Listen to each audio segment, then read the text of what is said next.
France Matin.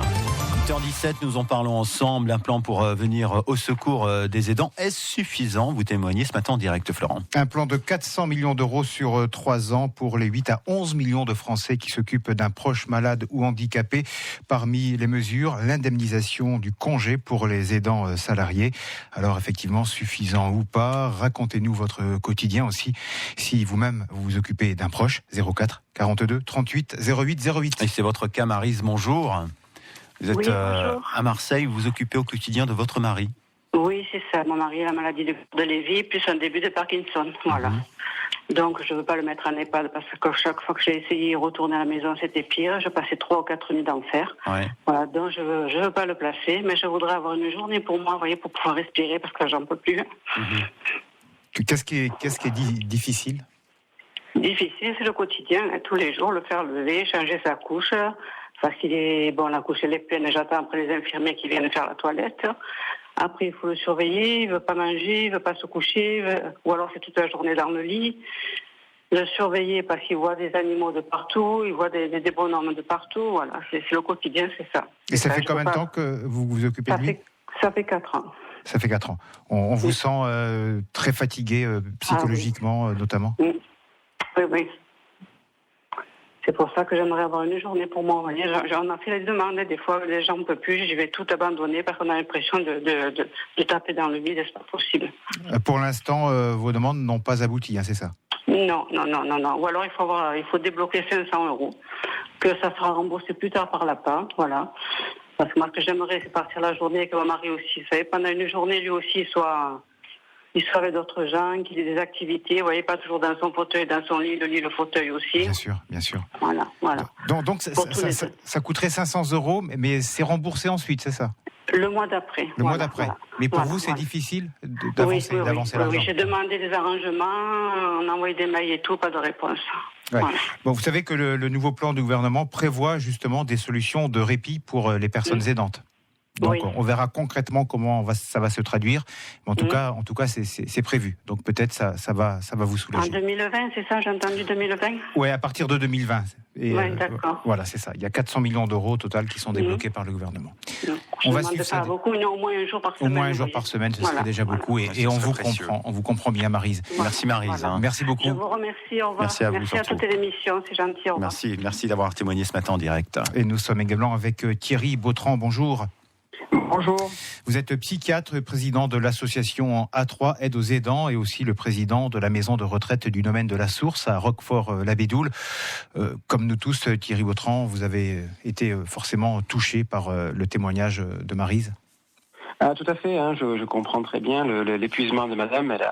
Elle a expliqué que c'est une démence à corps de Lévy, c'est une démence très très difficile parce qu'il y a des hallucinations, il y a des troubles du comportement qui provoquent un épuisement majeur. Et ce qu'on oublie, c'est qu'effectivement, ces démences, non seulement il y a un trouble de mémoire, mais il y a des troubles du comportement qui provoquent une opposition, une agressivité, une déambulation, une fugue la nuit. Tout ça au quotidien, vous pouvez comprendre, et je comprends cette dame, qu'il y a un épuisement doublé d'une solitude. Et c'est pour ça que les solutions du gouvernement pourraient être une aide vraiment importante. D'autant plus que quand l'aidant est en forme et n'est pas trop fragilisé, eh bien on sait aussi que l'aider, lui, est mieux et la vitesse du déclin freine. Ça a été prouvé scientifiquement que quand l'aidant est en forme, l'aider, lui, a une meilleure évolution de sa maladie.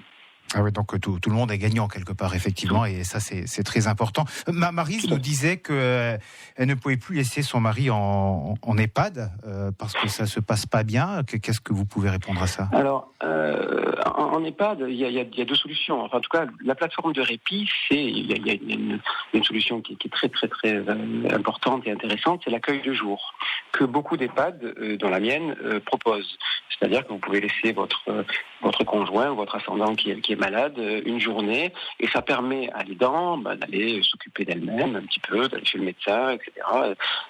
Et en même temps, l'aider est pris en charge et peut même on peut mettre en place des solutions notamment non médicamenteuses qui sont bien traitantes et qui permettent d'améliorer la situation. Oui. Ça existe déjà, ça, donc. Hein. Mais il faut avancer l'argent, c'est ça? C'est ce qu'elle nous disait, apparemment. C'est ça. Ouais. Madame a raison. C'est vrai qu'il faut avoir... Alors, il y a effectivement l'APA, le conseil départemental qui aide pour la dépendance, mais effectivement, il y a une avancée d'argent et une petite part personnelle à avancer. Un reste à charge. Un reste à charge qui est quand même encore important. Alors, je pense que c'est là-dessus que le gouvernement va travailler pour aider. Alors, il y a d'autres formes de plateformes de répit. Hein. Nous, à l'association A3, que je préside, on fait aussi du baluchonnage, c'est-à-dire que là c'est gratuit, hein, c'est-à-dire que l'association est gratuite, elle va à domicile, elle s'occupe de l'aider pendant un week-end et on amène l'aidant à faire un petit séjour quelque part pendant un week-end. L'association aussi, oui. Donc ça existe, il ne faut pas hésiter à se tourner vers votre association qui s'appelle A3, Aide aux aidants. On vous retrouve dans un instant, Thierry Vautrin. Oui, et nous avons également Marcel et Corinne qui sont avec nous ce matin. Restez avec nous, on va juste parler des bouchons à 8h23. Ils sont sur la 50 entre Bagne et Marseille, en direction de Marseille ce matin. L'autoroute Nord est ralentie dans les deux sens entre Plan de Campagne et l'entrée de Marseille. Il y a un obstacle signalé à Orgon sur la 7 en direction de Marseille. Un véhicule en panne également donc à Gignac sur la 55 en direction de Marseille. Vous restez prudent. Et les ralentissements et bouchons traditionnels sur Aix-en-Provence et sur Toulon ce matin. France Bleu Provence. Info, trafic et mobilité en temps réel. France Bleu Provence. Parlons du rôle des aidants, de ce plan également que met en place le gouvernement pour les soulager. Marcel, bonjour, vous êtes à Vitrolles. Bonjour. Moi, je suis à Vitrolles, oui. Et vous aidez votre épouse, vous, Marcel, c'est ça, racontez-nous. Mon épouse, je l'aide dans la mesure où, au mois de décembre 2018, elle a eu des étourdissements, donc analyse, tout ça, et s'est retrouvée avec un cancer du poumon avec des métastases au cerveau. Donc elle a été opérée du cerveau, donc on est enlevé, donc il a la grosseur d'un œuf au cerveau. Et donc moi je l'aide au quotidien, c'est-à-dire je l'aide surtout pour l'amener dans les hôpitaux, les scanners, les IRM, les machins. Bon, je suis à la retraite, mais bon c'est pénible, je fais les commissions, le ménage, on fait tout. Et on a le droit à rien. Pour avoir la carte d'invalidité pour le stationnement, on a mis pratiquement 4 mois pour l'avoir. Donc, ce sont des choses qu'on devrait avoir rapidement, si vous préférez. Ouais, voilà. Il faut se battre, faire des courriers, passer des coups de téléphone. On fait des courriers, des coups de téléphone, tout. Par exemple, moi, elle ne veut pas prendre de taxi parce qu'elle a pris 2 fois l'ambulance et 2 fois le machin, donc elle a vomi dans la voiture. Elle m'a dit, je préfère que ce soit toi qui est bon. Automatiquement, elle a voulu que ce soit son mari qui l'accompagne. Donc, quand je l'accompagne, on est dans les embouteillages. Quand on arrive dans les hôpitaux, on ne peut pas rentrer, on n'a pas accès avec les voitures pour la déposer devant, ne serait-ce que devant l'accueil. On nous interdit, donc il faut aller se garer au parking. Ouais. On a des dépenses de parking. Si on reste avec elle pendant 5-6 heures, qu'on a une chimio ou voire une journée, on a des 25-30 euros de parking à payer. Donc tout ça, au quotidien, on est embêté. Voilà. Donc ça ajoute effectivement à l'épuisement de votre tâche qui est déjà très très difficile. Merci beaucoup Marcel, on vous souhaite et vous également bon courage et puis on s'aperçoit qu'effectivement il y a encore beaucoup de choses à améliorer. Corinne, bonjour, vous êtes vous-même animatrice dans un EHPAD, c'est ça hein? Oui, tout à fait. Justement, donc le monsieur m'a devancé qui parlait, donc je voulais parler des accueils de jour, donc puisque dans certains EHPAD, pas dans le mien, mais dans certains EHPAD, il y a des accueils de jour. Il y a aussi des associations, comme on l'a dit. Moi, j'ai beaucoup de personnes autour de moi dans ma résidence qui participent à des après-midi récréatifs dans des associations. Voilà. Donc je pense qu'il faut se rapprocher des communes. Ah, en passant par sa mairie. Je pense qu'il faut se rapprocher de la mairie dans les communes et voir quelles sont les associations autour de nous. Après, on peut aussi utiliser évidemment Internet, qui peut-être aussi peut aider à trouver ces associations. Mais les accueils de jour, déjà, dans les EHPAD, je pense que c'est très bien. Donc, il ne faut pas hésiter à se renseigner pour ne pas rester seul, tout simplement. Merci beaucoup. Tout à fait, ça éviterait tous ces cas de détresse qu'on entend régulièrement, malheureusement. Bien sûr, ne pas hésiter à se renseigner, c'est votre conseil qui est très précieux. Merci beaucoup, Corinne. Thierry Vautran, président de l'association A3 Aide aux aidants. Pour conclure, vous avez participé en tant que président de l'association à une réunion à Marseille en présence du Marseillais de l'OM Florian Thauvin et aussi de Brigitte Macron, qui préside la Fondation Hôpitaux de Marseille. Pourquoi cette réunion? Ça veut dire qu'il y a un projet autour des aidants qui se prépare dans la région marseillaise? Non, en fait, ce qui se passe, c'est que Florent Thauvin a voulu aider des aidants. Il a eu cette générosité. On a été très, très, touché par son envie d'aider.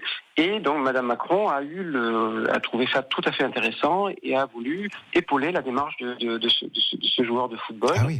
Qui donc hier, ils ont eu la gentillesse de venir dans notre association que je préside et en présence d'une quinzaine d'aidants qui ont pu parler.